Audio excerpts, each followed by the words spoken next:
नमस्कार, SBT news में आपका स्वागत है। पेश है 7 अक्टूबर सोमवार दोपहर 1:15 बजे राजस्थान की 15 बड़ी खबरें। सबसे पहले एक नजर डालते हैं आज के हेडलाइंस पर। मानसून की विदाई के बाद बीते 24 घंटों में हुई झमाझम बारिश। पाली में बड़े मार्बल से भरे ट्रेलर में लगी आग, ड्राइवर ने कूदकर बचाई जान। बीकानेर में रेल पटरियों के बीच के नट बोल्ट खोलने का किया प्रयास। फलोदी सट्टा बाजार ने किया हरियाणा में कांग्रेस की सरकार बनने का दावा। भाजपा की सदस्यता अभियान में देश में सबसे पिछड़ गया राजस्थान, आलाकमान जनप्रतिनिधियों से नाराज। और अब खबरें विस्तार से सुनिए। राजस्थान में मानसून की विदाई के बाद बीते 24 घंटों में झमाझम बारिश हुई है। पाली जिले के सोजत एरिया में रविवार दोपहर बाद मौसम बदला और बरसात होने लगी। जयपुर, अजमेर, भीलवाड़ा के एरिया में भी आसमान में बादल छाए पर बरसे नहीं। 8 अक्टूबर को बीकानेर संभाग के 3 जिलों में बादल छाने के साथ कहीं कहीं हल्की बारिश या बूंदाबांदी हो सकती है। मौसम विज्ञान केंद्र जयपुर के अनुसार उत्तर भारत में एक कम प्रभावशाली पश्चिमी विक्षोभ 8 अक्टूबर से एक्टिव होगा। इसका प्रभाव राजस्थान के उत्तर पश्चिमी हिस्सों में भी देखने को मिल सकता है। 8 अक्टूबर की शाम से बीकानेर संभाग के बीकानेर, गंगानगर, हनुमानगढ़ के आसपास के एरिया में बादल छा सकते हैं और कहीं कहीं हल्की बारिश या बूंदाबांदी हो सकती है। इस सिस्टम का प्रभाव 9 अक्टूबर को भी रहने की संभावना है। राजस्थान में आज पाली में बड़े मार्बल पत्थरों से भरे एक ट्रेलर में हाईवे पर आग लग गई। ड्राइवर ने कूदकर अपनी जान बचाई। ट्रेलर के पिछले चक्के में आग लगी थी जो कुछ ही मिनटों में अन्य टायरों तक पहुंच गई। सूचना के बाद दमकल कर्मियों ने आग पर काबू पाया। राजस्थान में बीती शाम को बीकानेर से लालगढ़ रेलवे स्टेशन के बीच रेल पटरियों के बीच के नट बोल्ट खोलने का प्रयास किया गया। कुछ बदमाशों ने पटरियों को आपस में जोड़ने वाली फिश प्लेट के स्क्रू निकाल दिए। बदमाशों की हरकत के बारे में आसपास के युवकों को पता चला तो वे दौड़कर मौके पर पहुंचे। तब तक बदमाश भाग गए, लेकिन युवकों ने फिर से इन स्क्रू को जोड़ने का काम किया। घटना के बारे में बाद में रेलवे पुलिस को सूचना दी गई। अब पता लगाया जा रहा है कि फिश प्लेट से छेड़छाड़ किसी साजिश के तहत हो रही थी या फिर सिर्फ लोहे की चोरी की नियत से ऐसा किया गया था। फलोदी सट्टा बाजार ने हरियाणा में कांग्रेस की सरकार बनने का दावा किया है। सट्टा बाजार के ताजा अनुमानों के अनुसार भाजपा 22 से 24 सीटें जीत सकती है। इसका सीधा मतलब यह है कि सट्टा बाजार ने भाजपा के सत्ता से बाहर होने का संकेत दे दिया है, जो भाजपा के लिए एक बड़ा झटका साबित हो सकता है। फलोदी सट्टा बाजार का मानना है कि इस बार प्रदेश में कांग्रेस की सरकार बन सकती है। सट्टा बाजार का अनुमान है कि हरियाणा में कांग्रेस 57 से 59 सीटों पर जीत हासिल कर सकती है, जिससे कांग्रेस के खेमे में उत्साह की लहर है। भाजपा के सदस्यता अभियान में राजस्थान देश के भाजपा शासित राज्यों में सबसे पिछले स्थान पर है। केंद्रीय नेतृत्व की ओर से दिए गए लक्ष्य से पिछड़ने पर प्रदेश के सांसद व विधायकों से राष्ट्रीय अध्यक्ष, अभियान के संयोजक सहित अन्य पदाधिकारी नाराज हैं। बीसीसी हुई मीटिंग में सदस्यता अभियान के राष्ट्रीय संयोजक विनोद तावड़े ने सरकार के मंत्रियों, सांसदों व विधायकों की कम सक्रियता को लेकर नाराजगी जताई। तावड़े ने सांसदों, विधायकों व विधानसभा प्रत्याशियों को लक्ष्य के अनुसार काम करने के लिए कहा। पूर्व मुख्यमंत्री अशोक गहलोत ने भजनलाल सरकार की कार्यशैली पर सवाल उठाया। उनके बयान पर संसदीय कार्य मंत्री जोगाराम पटेल ने पलटवार किया। जोगाराम पटेल ने कहा कि अशोक गहलोत मुख्यमंत्री भजनलाल शर्मा के प्रदेश विकास के एजेंडे में अड़ंगे डाल रहे हैं। वो किसान मुख्यमंत्री के शानदार काम से बुखलाए हैं। उन्होंने कहा कि पेपर लीक के दोषियों पर कार्रवाई, रोजगार, महिला सुरक्षा, किसानों को सम्मान, जल उपलब्धता के लिए मजबूत फैसले और बिजली में आत्मनिर्भर की ओर बढ़ते कदम और 90,000 नियुक्तियों का कैबिनेट फैसला देखकर अशोक गहलोत की नींद उड़ गई है। उन्हें समझ ही नहीं आ रहा है कि ऐसे शानदार फैसले का एक किसान मुख्यमंत्री कैसे तीव्र गति से कर रहे हैं। जयपुर के एसएमएस अस्पताल में कार्डियक सेंटर दिसंबर माह में शुरू होने जा रहा है। इसके बाद ओपीडी से लेकर आईपीडी तक की सुविधा एक ही छत के नीचे मिल सकेगी।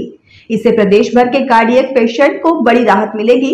अभी एसएमएस में कार्डियक ओपीडी धनवंतरी में और आईपीडी बांगड़ परिसर में है। ऐसे में मरीजों को डॉक्टर्स को दिखाने और फिर जांच और एडमिशन के लिए इधर उधर चक्कर लगाने पड़ते हैं।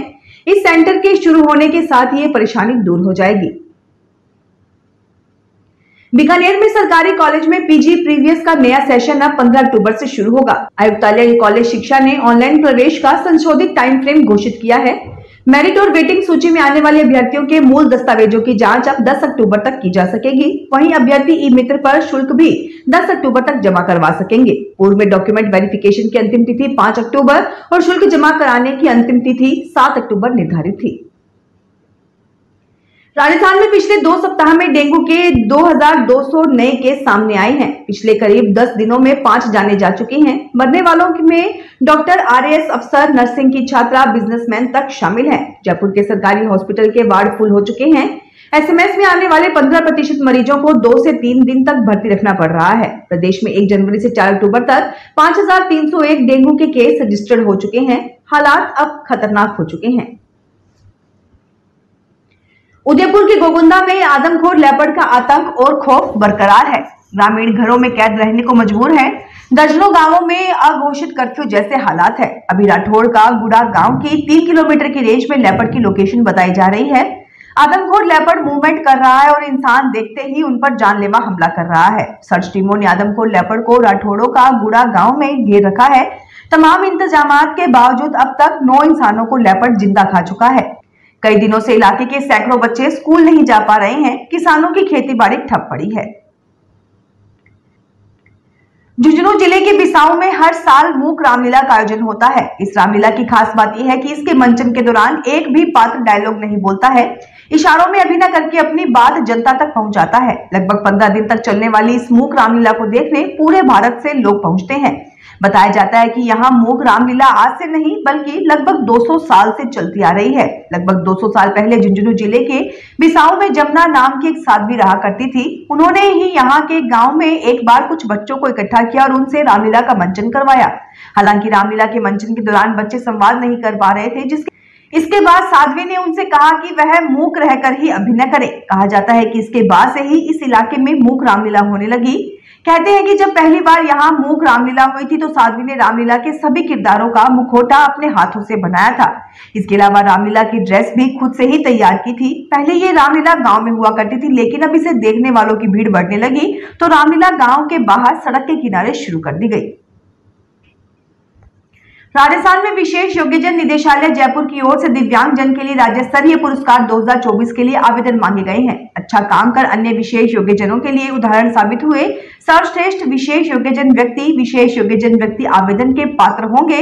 इसके लिए सर्वश्रेष्ठ कर्मचारी, खिलाड़ी, रोल मॉडल एवं अन्य सर्वश्रेष्ठ काम करने वाले विशेष योग्यजन आवेदन कर सकते हैं। आवेदन 21 अक्टूबर तक किए जा सकेंगे। पंजाब के पूर्व कैबिनेट मंत्री भारत भूषण आशु के करीबी व फाइनेंसर हेमंत सूद और आप के राज्यसभा सांसद संजीव अरोड़ा के चंडीगढ़ रोड हैम्पटन होम स्थित घर पर आज सुबह प्रवर्तन निदेशालय ने छापा मारा। बताया जा रहा है कि ट्रांसपोर्ट टेंडर घोटाले में भारत भूषण आशु का नाम आने के बाद ईडी ने मामले की जांच की। इसके बाद ईडी के सामने कई विदेशी लेन देन आए। इन्हें विदेशी लेन देन को हेमंत सूद से जोड़कर देखा जा रहा है। फिलहाल ईडी के किसी अधिकारी ने इस मामले की पुष्टि नहीं की है। ईडी लगातार राज्यसभा सांसद अरोड़ा और हेमंत सूद से पूछताछ कर रही है। जम्मू कश्मीर में 90 सीटों पर हुई विधानसभा चुनाव के रिजल्ट के तुरंत बाद 5 विधायकों को मनोनीत किया जाएगा। गृह मंत्रालय के आदेश पर जम्मू कश्मीर के लेफ्टिनेंट गवर्नर मनोज सिन्हा 5 लोगों को विधानसभा के लिए नॉमिनेट करेंगे। ऐसे में विधायकों की कुल संख्या 95 हो जाएगी और बहुमत का आंकड़ा बढ़कर 48 हो जाएगा। दरअसल 370 हटने के बाद जम्मू कश्मीर रीऑर्गेनाइजेशन एक्ट 2019 के तहत विधानसभा में 5 विधायकों को एलजी नामांकित कर सकते हैं। यह नियम महिलाओं, कश्मीरी पंडितों और पीओके के प्रतिनिधि के लिए लाया गया था। सुप्रीम कोर्ट ने पंचायत की सरपंच को पद से हटाने के केस को गंभीर मामला बताया है।